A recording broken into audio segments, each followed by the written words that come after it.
કે જીવનમાં ભૂલ પડી હોય, ભૂલા પડ્યા હોય, એમને કોઈ માર્ગ બતાવનાર ન હોય, અને એમને જ્યારે ભગવાન કે ભગવાનના સંત મળે ત્યારે એમને એમ થાય કે ઓહો, આ વહેલા મળ્યા હોત તો.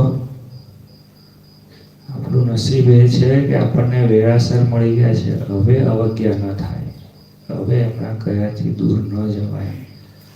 એ વસ્તુ આપણે બરોબર સમજવાની છે. પ્રથમનો 16 આ છે. ભરતજીની જે વાત કરીને અદભુત, હું આમ બેઠા બેઠા સાંભળ્યો કે ભરતજી ઉપર જ ભરતજી ભગવાનને લેવા આવ્યા હતા કે ચલો પાછા.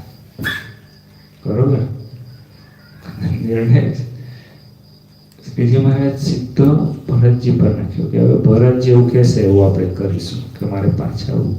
અને ભરતજી કેટલા સુપ્રીમ સંત, કેટલું દાસત્વનું એનું સ્વરૂપ કે કંઈ નહીં મહારાજ, આપ 14 વર્ષ વિચરણ કરો, વનમાં રહો, ત્યાં સુધી હું આપણી પ્રજાની સેવા કરીશ.